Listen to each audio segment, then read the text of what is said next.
Hoy te quiero traer una conversación recogida en el caballo de Troya número 7, Nahum. En esta conversación, Jesús y Jasón hablan de conceptos como el pecado y el castigo divino. Quien tenga oídos, que oiga.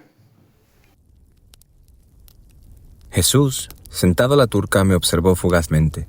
Fue como un calambre. Aquella mirada jamás pasaba desapercibida para el corazón.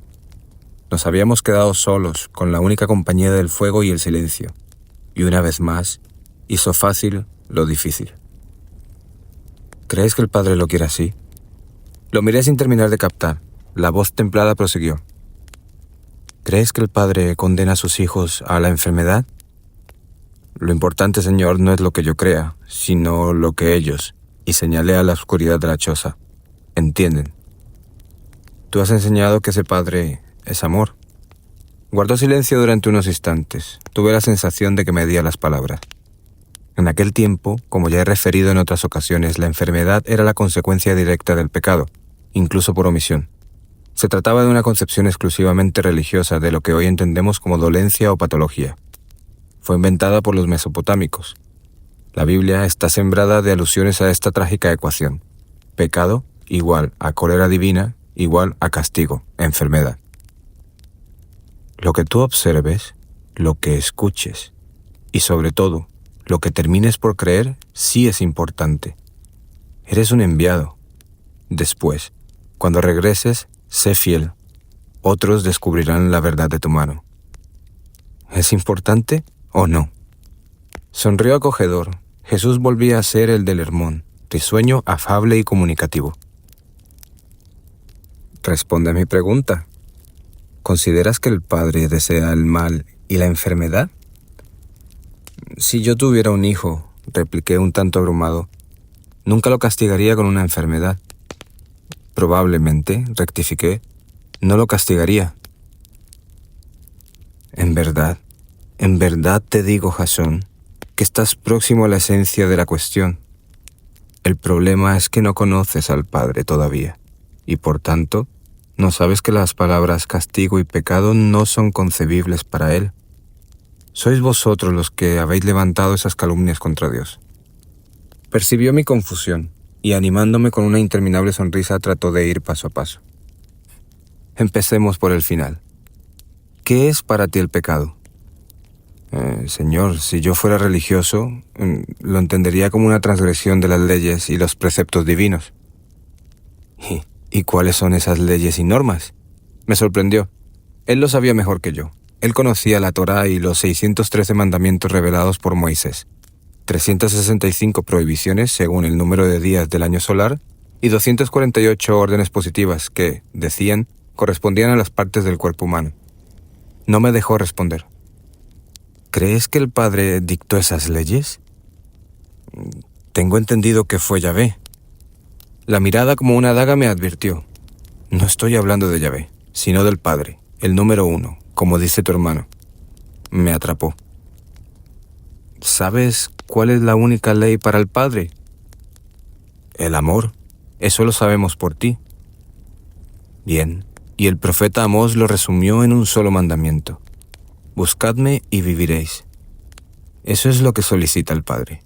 Buscarlo. Esa es la única ley. Pues bien, dime, ¿qué castigo puede derivarse del incumplimiento de esa ley? ¿Crees que si el hombre no busca a Dios, es un pecador? Me dejó perplejo una vez más.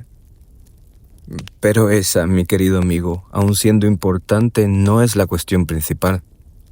El problema, como te decía, es que la inteligencia humana no está preparada para entender la naturaleza del número 1. Es lógico. ¿Recuerdas a la mariposa en el extremo de aquella rama? Asentí en silencio. El maestro se refería al hermoso lepidóptero que se había posado en una rama que él sostenía en una de las inolvidables noches en torno al fuego, en el Hermón. Recordaba muy bien sus palabras.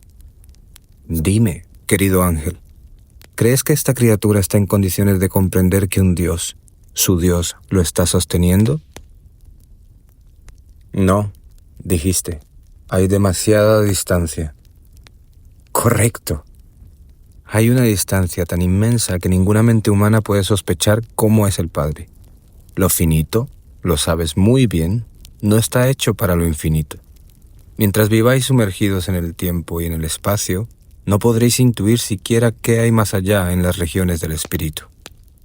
Jesús alivió la tensión, señaló el negro y parpadeante firmamento y preguntó: ¿podría captar la mente de Aru el orden que rige las estrellas?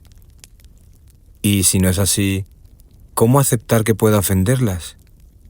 ¿Por qué sois tan vanidosos y engreídos? Ni siquiera comprendéis a Dios. ¿Cómo os atrevéis a colocarlo a vuestro nivel? ¿Cómo es posible que lo juzguéis capacitado para ser ofendido y para castigar? No parpadeé. El maestro fue rotundo. ¿Pecar? ¿De verdad estimas que una criatura finita puede molestar, injuriar o provocar a Dios? ¿Crees que Dios es humano? Tú, sin embargo, has hablado y hablarás del pecado y de los pecadores. Os lo dije una vez, cuando llegue mi hora, hablaré como un educador. Tú, mejor que nadie, deberías entender a qué me refiero. Habrá momentos en los que mis palabras deberán ser tomadas como una aproximación a la realidad. Ellos, añadió refiriéndose a los que habitaban en el Kan, son la consecuencia de una época. Solo conocen un lenguaje.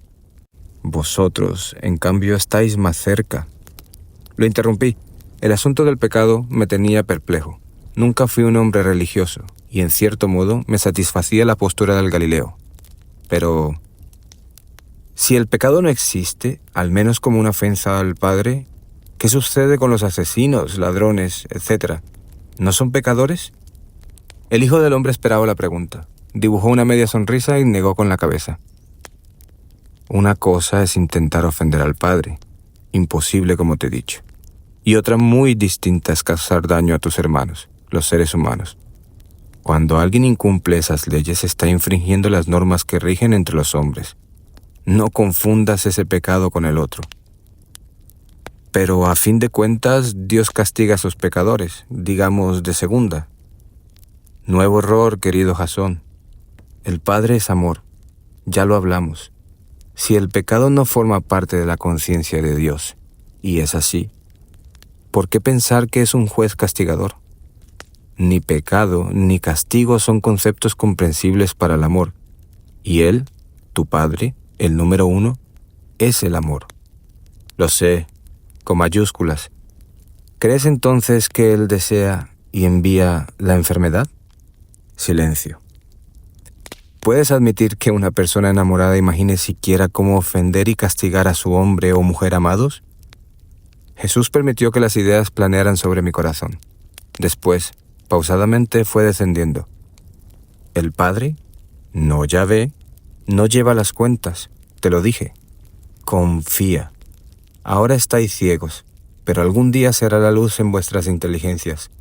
Todo obedece un orden, incluida la maldad. La palabra orden se propagó solemne en mi interior. Aquello era nuevo para mí, demasiado nuevo. Lo sabes muy bien, Jasón. La enfermedad no es un castigo divino. Su origen es otro. La enfermedad solo existe en los mundos materiales, forma parte del proceso natural. Pero, ¿cómo explicárselo a estos pequeñuelos? ¿Podríais hacerlo vosotros? Necesitan tiempo, murmuré con tristeza.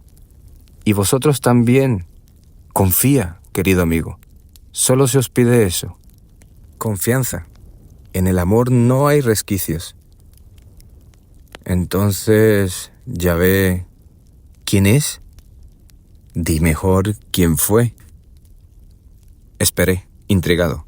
El maestro se perdió en el flamear de las llamas y así permaneció durante un tiempo que se me antojó interminable. Me arrepentí de la pregunta. Quizás no era oportuna. Finalmente, regresando a mí, sentenció. Este es otro momento en el que mis palabras solo pueden aproximarse a tu realidad. Digamos que fue un instrumento. ¿Quieres decir que no era Dios? No respondió. Su mirada buscó de nuevo los rojos de la hoguera y quien esto escribe creyó leer en el silencio. ¿Y por qué tanta confusión? El maestro volvió a negar con la cabeza. En parte comprendí su impotencia a la hora de transmitir ideas. Te lo he dicho. Todo obedece a un orden. Nada es casual. Lo que tú estimas como confusión es falta de perspectiva. Acabas de ser imaginado por Él. Acabas de aparecer como una criatura mortal. Todo te parece confuso. Eres un recién llegado. Confía y recibirás la información en el momento adecuado. Estos conciben a Dios como un juez y creen que el ideal es la total sumisión a los preceptos. La justicia divina para ellos es algo lógico. En el futuro, gracias a mensajeros como tú, eso cambiará. El mundo recordará mis palabras, reconocerá el verdadero rostro de ese Dios, Padre, y sencillamente lo buscará. Un momento, lo interrumpí. ¿Estás diciendo que algún día, en el futuro, la justicia divina desaparecerá? No es fácil concebir a un Dios sin justicia. Ahora, así es. Ese es el orden del que te he hablado. El amanecer llega siempre después de la oscuridad. Pero habrá un mañana y el mundo descubrirá que el Dios justiciero, como Yahvé, forma parte de un tiempo pasado. Es más, te diré algo que ya deberías saber, me observó con picardía. El Padre nunca ha sido justo, y el Maestro, comprendiendo mi extrañeza, suavizó la afirmación. Al igual que sucede con el concepto de pecado, sois vosotros los hombres quienes habéis decidido que Dios imparta justicia. ¿Y no es lo justo? El amor no precisa de la justicia.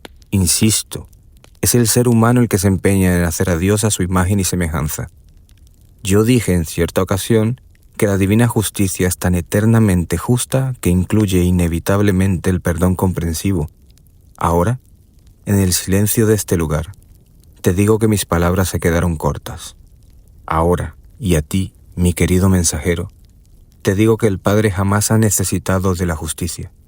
Si el pecado como ofensa a la divinidad no forma parte de la conciencia de Dios, ¿dónde queda la justicia? ¿Comprendes el porqué de mis palabras? ¿Comprendes cuando digo que Dios nunca ha sido justo? Permíteme, Señor, que vuelva sobre mis pasos. Si el Padre no precisa de la justicia, ¿qué hacemos con los malvados? ¿Quién los juzga? ¿Cómo y dónde pagan sus atrocidades? El Hijo del Hombre inspiró profundamente. Sus ojos, lejos de reprocharme, acogieron con dulzura, e intentó descender a mi realidad, una vez más. Este es un lugar especial. Asocié sus palabras al Can. Grave error. Aquí, por expreso deseo de la divinidad, se autoriza todo, lo más noble y lo más bajo. Pero eso, Jasón, no significa que la creación se le haya ido de las manos al Padre. Te lo he dicho. Nada escapa al amor del número uno. La maldad incluso forma parte del juego. Era cierto, no prestaba atención, y como un tonto insistí. Pero, ¿quién hace justicia? ¿Quién pide cuentas? También lo hablamos. Después de la muerte, nadie juzga.